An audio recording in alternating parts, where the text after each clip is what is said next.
Okay. I do apologize for Miami Sports recap of the week being a little late, which is today's Wednesday. Couple stories is one, I've been very tired. Like I'm kind of a little bit burnt out because life caught up to me, and it's kind of difficult to kind of wrap it around, and in recent days, and if not like a recent week or so, but yeah, it got to the point where I just didn't feel like doing anything for a while, so I do apologize for that.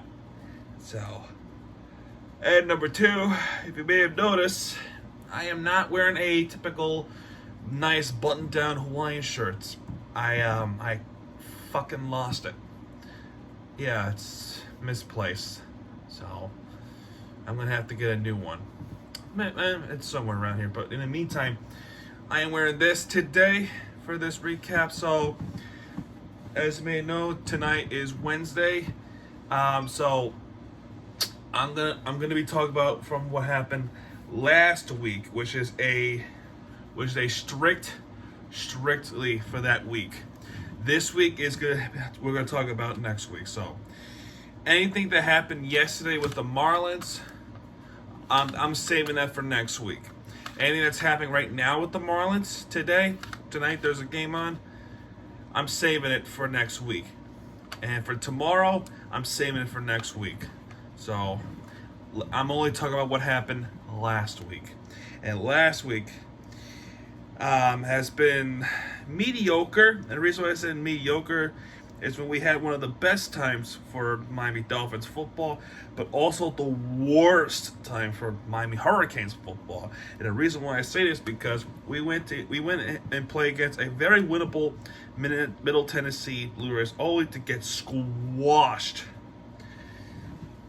So Zeke Rankin 28-yard field goal. However, there was a turnover, which was I think it was an interception. But the next play was an interception. It was a pick six. So the first one was a fumble. Now I remember. First one was a fumble. And then the next one was a interception, a pick six. Following. So it's already 10-0 Middle Tennessee, and we have not even gotten into 5 minutes in the game. So Andres Borregales with the 39-yard field goal. And then immediately 2 plays after that field goal, DJ England Chisholm, 71-yard pass from Chase Cunningham, 17-3. Our defense got humiliated this game. Humiliated.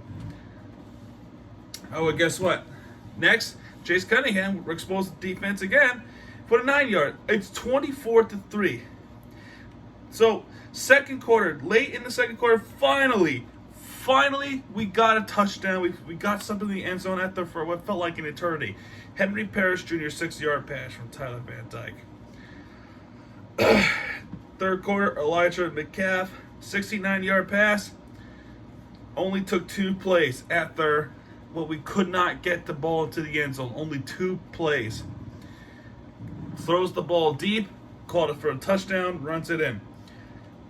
Then we followed the touchdown with Thaddeus Franklin Jr., 31-17. So maybe there's a chance that the Hurricanes could do what the Dolphins did against the Ravens and come back from 21 points down.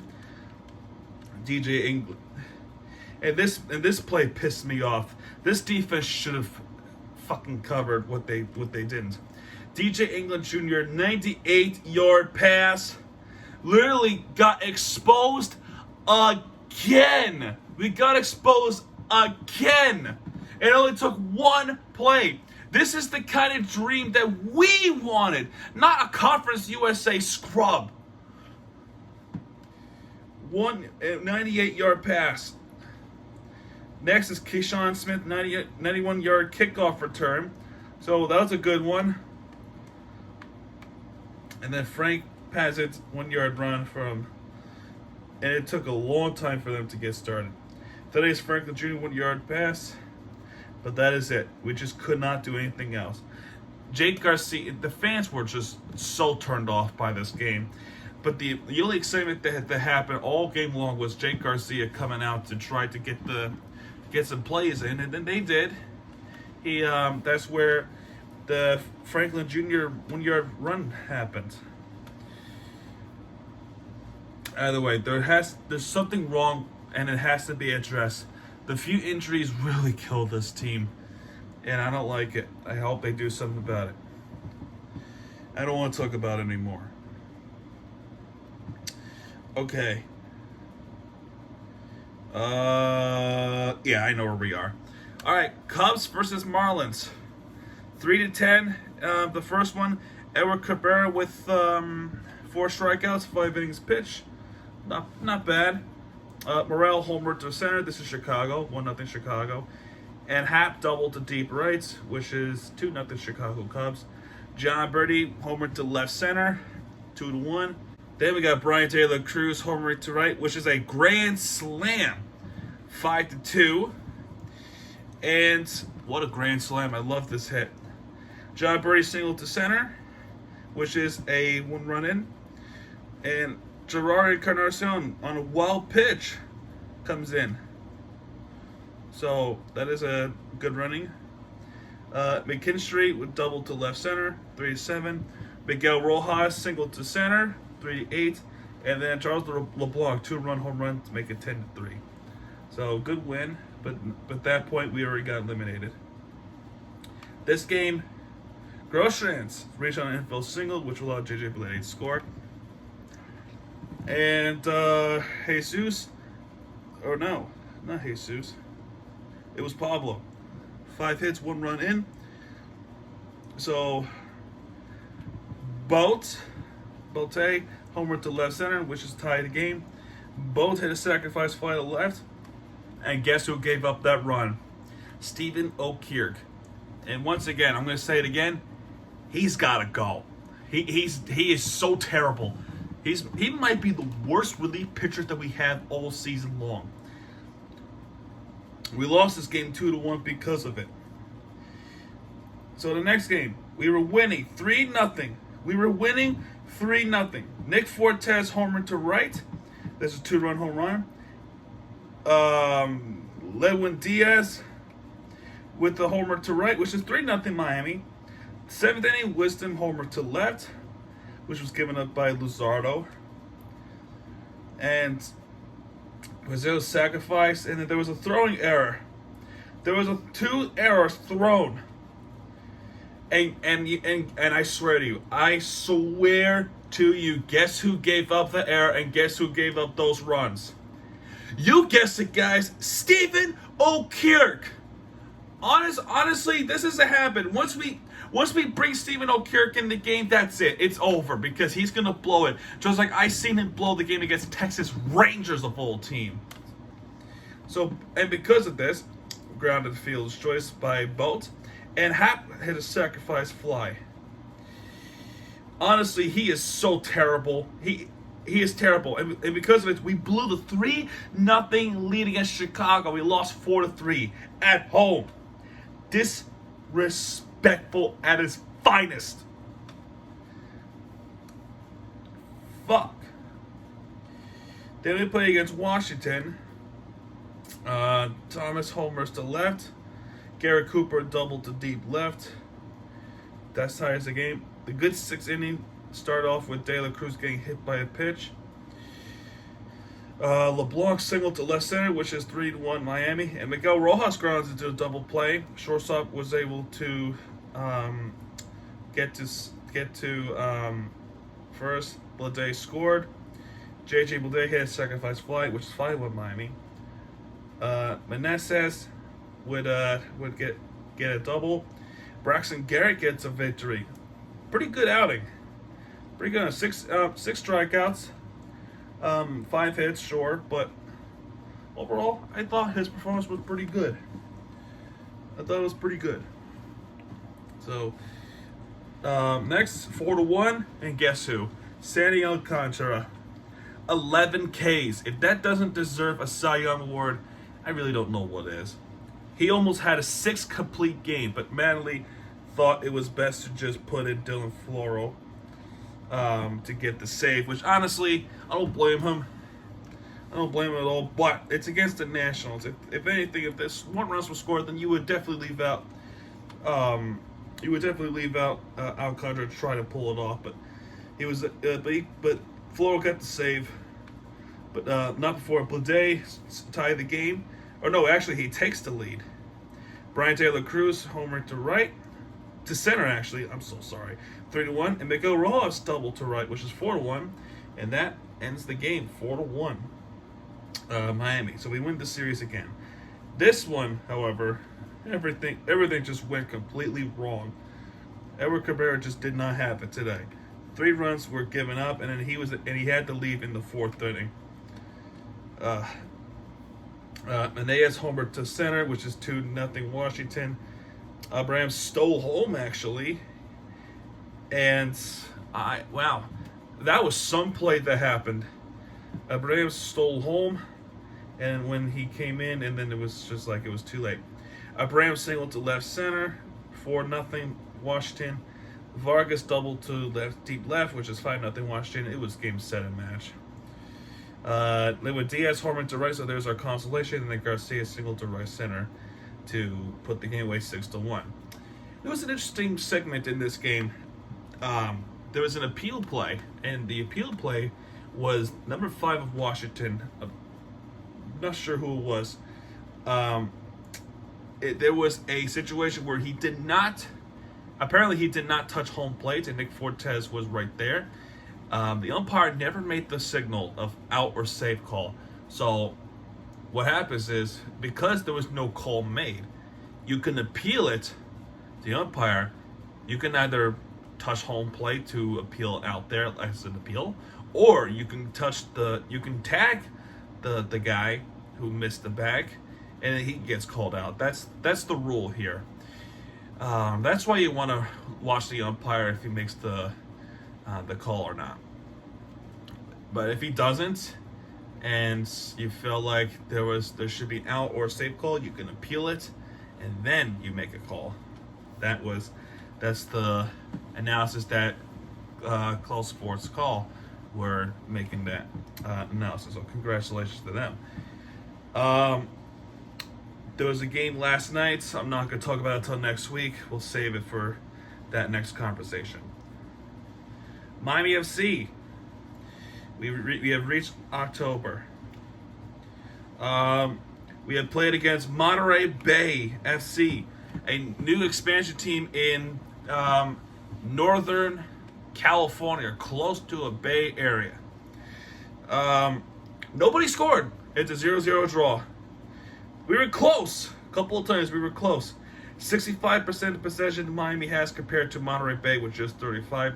11 shots, 5 on target for Miami compared to just 8 and 3 on target for Monterey Bay. And that's really it. There's really not much. All you got to know is Miami was trying to score a goal. They could not do so. But overall, that is where we're standing at. Next, we play against Memphis. And Memphis is a good team. And we're playing them at home. And next, we got Las Vegas on the road. And then we got Detroit. So these are tough games, but we made the playoffs, sure. But we got to keep the momentum going in order for us to advance more into the playoffs in the USL Championship. Florida Panthers hockey started, but again, I'll talk about that next week because it's already happened. So with all that aside, though, we can finally talk about the Miami Dolphins. FIU got destroyed. That's all I gotta know. And FAU also did not win at all either. They have played. FAU has played against Purdue, and they just barely lost. They were trying to make a comeback, but they fell just short against Purdue Boilermakers. So, if anything, FAU showed more of an effort than the Hurricanes did, but that's really all you got to know. And finally, the Miami Dolphins. We won this game 21-19 against the monstrous Buffalo Bills. So the safety Michael Hyde injury for Buffalo Bills really hurt the team defensively, because that allows us to get through more into the field without a good safety. However, Buffalo was a better team in regarding the ball possession and the drives. And what I mean by that is they had 40 minutes possession time for the Buffalo Bills, and we only had about 20 minutes. Think about it. They got the ball longer, and the fact that they still couldn't get the ball most of the time into the end zone really astonishes me. So Devin Singletary gets the touchdown for Buffalo. Chase Edmonds responded with the 1-yard run. Isaiah McKenzie with the 8-yard pass from Josh Allen, 14-7. And then next is River Craycraft, 11-yard pass from Tua, which is a nice catch, by the way. We learned today that River Craycraft has been promoted up to be an active roster. He has finally made a roster, because these games were just a practice squad promotions, and to finally make it to the roster, that says a lot for Mike McDaniel. So good, congratulations. So Tyler Bass, 30-yard field goal. Chase Edmonds with 3-yard run from the Dolphins, and then Jason Sanders would make it 21-17. So we took the lead in the fourth quarter, and we had a situation in the end zone. And those of you who remember the butt fumble from Mark Sanchez, yeah, that has been overshadowed potentially by what they call a butt punt. So the punt was kicked into somebody's butt, and then the ball just went completely backwards, and because of Buffalo got a safety. However, regarding that funny moment that happened, it is also a shockingly terrible moment and scary moment for us, because of the fact that there was only 1:30 left, and Buffalo Bills is capable of driving the ball down the field to potentially get the game back into the hands and ultimately win the game. So that's what I'm freaked out about. So now I'm relying on Xavier Howard, Javon Holland, and Melvin Ingram to try and make something happen. Because without them, we kind of had nothing. But because of it, we were able to get through the game. We almost sacked Josh Allen there that last possession, but he throws it to, I think it was Singletary. I'm not sure who that was. But the ball didn't. But he didn't go out of bounds. He was tackled in bounds. He did not get the snap. They didn't get the snap in time. And then the game was over. The clock hit 0, and we won this game 21-19. It had some costs though. It was hot. I'll admit, that game was very hot. It was somewhere in the 90s, if not the real feel was the 100s. So, yeah, I know what it's like to go to a football game in that blistering heat. So, yeah. So if I want to make a feedback, I'm going to say this to the NFL. Put the games where the Dolphins are somewhere closer to the afternoon, because I don't think the 1 o'clock game is going to work, because, the lightning's going to happen anyway. It's going to happen one way or the other. I think if you had an retractable roof, then maybe you can do something about the time. But it does get really hot. But that's no excuse to play football. You are taught to play in that environment.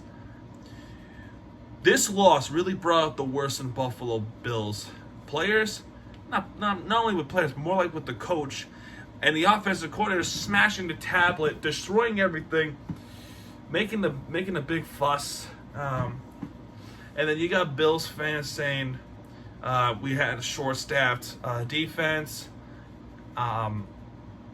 It was so hot. We're filing complaints. We're filing this OSHA, whatever it's called. First off, you come into our town, you beat us every year. in Miami, where the temperature is that hot. And keep in mind, it was in the month of September. And guess what month we're currently in? September. What difference does it make? You don't complain when you won, but you complain that you lost in South Florida. Imagine we said something when we go up to Buffalo in the blistering cold environment and it snowed. And we lost just by an inch. And we make a complaint saying, we want to file a complaint that the snow was distracting the game. It's so cold with people getting hypothermia. Imagine we make those complaints. You know what they're going to call us? Sheep. P words. I'm not going to say it. Salty. And they call us. They really call us classless. Meanwhile, when we go to their games, we either get beaten up, we got a stuffed dolphin getting stabbed, and it gets thrown into 6-year-olds. These are the stories that I heard. These were the big stories that I heard. We got a short rest day against the Bengals tomorrow night. Well, because tonight is Wednesday. I'm doing a recap of the week. And hoping that Tua can play tomorrow, because it seems as though as Buffalo has a habit of hurting Tua Tagovailoa. Because last year, he hurt his ribs from Buffalo. And then that Sunday, he had his lower... This is what's happening. They're under this investigation where if the Dolphins handled the concussion protocol correctly for Tua, but they're saying he hurt his back. It is his back that is hurting rather than his head. So, I don't know. I have no idea. But it did look like it got him in the head. However, just because the head is hit doesn't mean you're automatically subject into the concussion protocol. Look at Patrick Mahomes years ago. He got hit in the head. Or rather, he got knocked out. He might have got somewhere in the head, but he played football. So, if they're saying they're fine, just let him play. Just let him play. That's all. That's really all. Anyway, folks, that is it for Miami Sports Recap of the week. This is a big week.